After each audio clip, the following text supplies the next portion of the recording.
Hello everyone, welcome to physics পাঠশালা বাংলা। আমি তোমাদের Wasim sir. আজকে আমরা আলোচনা করব ওহমের সূত্র। তো ওহমের সূত্র কি বলছে? বলছে উষ্ণতা এবং অন্যান্য ভৌত অবস্থা যদি অপরিবর্তিত থাকে তাহলে একটা পরিবাহীর মধ্য দিয়ে প্রবাহ মাত্রা ওই পরিবাহীর দুই প্রান্তের যে বিভব প্রভেদ তার সঙ্গে সমানুপাতিক। দেখো, ওটাই লিখে দিয়েছি, উষ্ণতা ও অন্যান্য ভৌত অবস্থা অপরিবর্তিত থাকলে পরিবাহের মধ্য দিয়ে প্রবাহ মাত্রা দুই প্রান্তের বিভব প্রভেদের সাথে সমানুপাতিক। ওই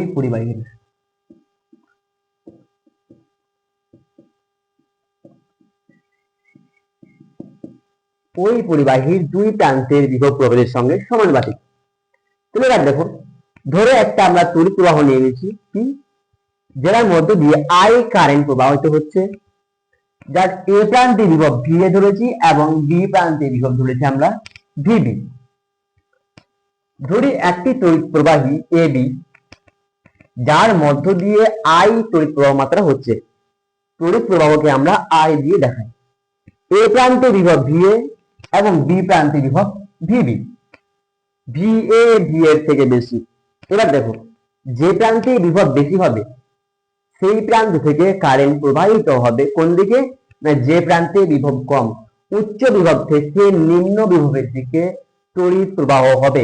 যেহেতু এখানে এ প্রান্তে বিভব বেশি আছে, তাই এ প্রান্ত থেকে বি প্রান্তের দিকে আমাদের তড়িৎ প্রবাহ মাত্রা হবে। যেহেতু এ প্রান্তে বিভব বি প্রান্তের বিভবের থেকে বেশি, তাই তড়িৎ এ থেকে বি এর দিকে প্রবাহিত হবে। এবার কি বলেছে? এই যে প্রবাহ মাত্রা আই, এটা ওই পরিবাহীর দুই প্রান্তের বিভব প্রভেদের সঙ্গে সমানুপাতিক। তাহলে আমরা বিভব প্রভেদ মানে কি? বিভব পার্থক্য। এইখানে যে বিভব আছে এবং এইখানে যে বিভব, এদের দুইজনের মধ্যে পার্থক্য সেটা বের করতে হবে। তাহলে আমরা যেখানে বেশি সেখান থেকে কমটা বাদ দিয়ে দেবো। এ থেকে আমরা বিটা বাদ দিয়ে দিলাম, তাহলে এটা হলো ভি। তাহলে তোমরা বলবে sir V A minus VB সমান ভি কেন হলো? দেখো, এখানে যদি আমরা 10 থেকে 4 বাদ দিয়ে দিই তাহলে কত পাচ্ছি? 6 পাচ্ছি, রাইট?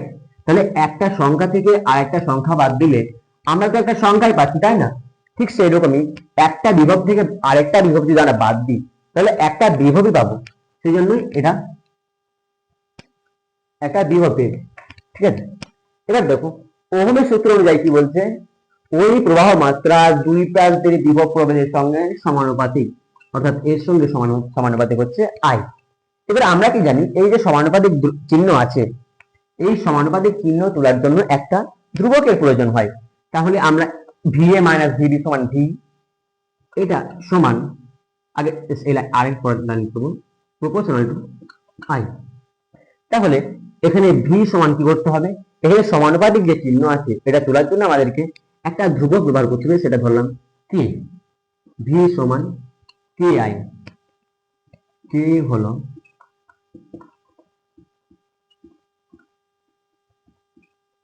সমানুপাতিক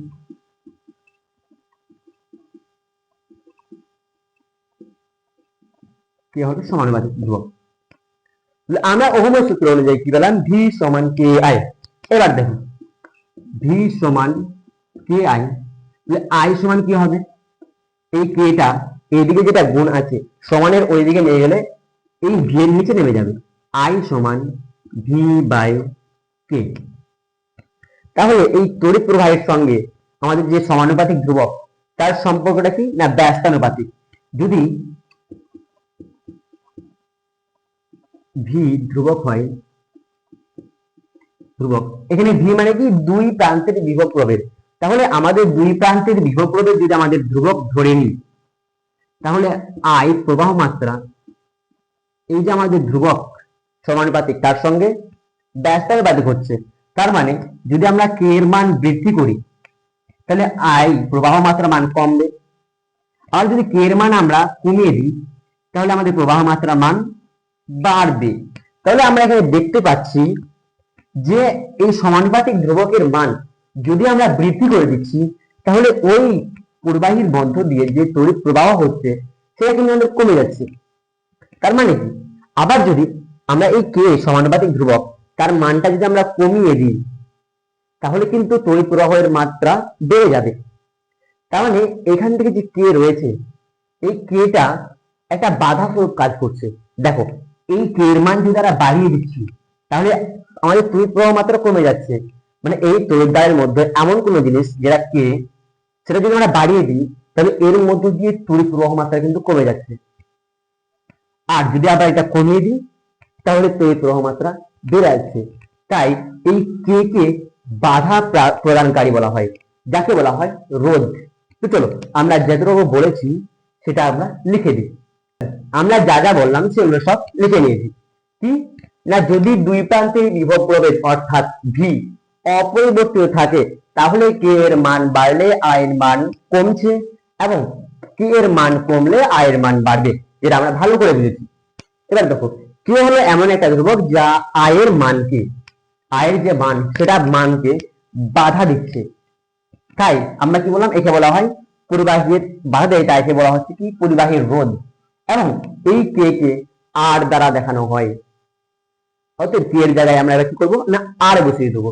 অতএব ভি সমান আই আর, এটা হলো ওহমের গাণিতিক সূত্রের গাণিতিক রূপ। ঠিক আছে, এবার যে আমরা আর পেলাম, আর হচ্ছে কি না রোধ। আর সমান রোধ। আর রোধ মানে কি না বাধা, অর্থাৎ আমাদের যে কারেন্ট বা তড়িৎ প্রবাহ হচ্ছে সেটাকে বাধা দিচ্ছে, সেই বাধাটাকে বলা হয় রোধ। তাহলে আমরা এবার কি করবো না রোধ সম্পর্কে। আমরা যে বললাম যে ওহমের সূত্র অনুযায়ী রোধ পেয়েছি, সেই রোধের সংজ্ঞা করবো। তাই দেখো, ওহমের সূত্র অনুযায়ী রোধ কি বলছে, বলছে কোন পরিবাহীর দুই প্রান্তের বিভব প্রভেদ, সেটা হচ্ছে V two minus VY VA minus V two বা ভিবি, ওই যে বিভব প্রভেদ ওই পরিবাহের মধ্য দিয়ে যে প্রবাহ মাত্রা অর্থাৎ আই, এদের অনুপাতকে বলা হয় রোধ। তো দেখে নাও, আর রোধ সমান ভিএ মাইনাস ভিবি, দুই প্রান্তের বিভব প্রভেদ বাই আই, দুই প্রান্তের বিভব প্রভেদ বাই প্রবাহ মাত্রা, এদের যে অনুপাত সেটাকে বলা হচ্ছে রোধ। এটা হচ্ছে ওহমের সূত্র অনুযায়ী রোধের সংজ্ঞা। রোধের আরেকটা সংজ্ঞা আছে, সেটা কি হচ্ছে না যে ধর্মের জন্য পরিবাহী তার মধ্যে তার যে তড়িৎ প্রবাহ সেটাকে বাধা দিচ্ছে তাকে বলা হচ্ছে রোধ। তো আমরা সেটাই বলেছি প্রথমে যে কে যেটা ধ্রুবক, সেটা হচ্ছে তার মধ্যে যে তড়িৎ প্রবাহ হচ্ছে সেই তড়িৎ প্রবাহকে বাধা দিচ্ছে, এই বাধাকে বলা হচ্ছে না রোধ। তো দেখো, আমরা যে একটা ওহমের সূত্র যে লেখচিত্র পাই, খুব গুরুত্বপূর্ণ লেখচিত্র, সেটা হচ্ছে ভি এবং আই, অর্থাৎ বিভব প্রভেদ এবং তড়িৎ প্রবাহ মাত্রার সঙ্গে যে একটা লেখচিত্র, সেটা হচ্ছে সরল রেখা বরাবর থাকবে। এখানে যে এই সরল রেখা আছে, এটা এই নতি প্রকাশ করবে কাকে না রোধকে, রোধ আর কি। এটা তোমরা খুব ভালো করে মনে রাখবে, কারণ এটা পরীক্ষায় আসতে পারে। এবার দেখো, রোধের এসআই এবং সিজিএস একক। এসআই একক হচ্ছে ওহম এবং সিজিএস একক হচ্ছে স্টেট ওহম। এখানে আরো দুটো জিনিস আছে, সেটা হচ্ছে কি ওহমীয় পদার্থ এবং অওহমীয় পদার্থ। ওহমীয় পদার্থ বলা হয় তাদের যারা ওহমের সূত্রকে মেনে চলে এবং যাদের লেখচিত্র এরকম হয়, অর্থাৎ স্ট্রেট লাইন, তাদের বলা হয় ওহমীয় পদার্থ। এবং যারা ওহমের সূত্রকে মেনে চলে না তাদের অওহমীয় পদার্থ বলা হয়। তো আজকের ক্লাস এতটাই। ক্লাসটা ভালো লাগলে অবশ্যই বন্ধুদের সঙ্গে শেয়ার করে দেবে এবং লাইক করে দেবে এবং সাবস্ক্রাইব করে দেবে।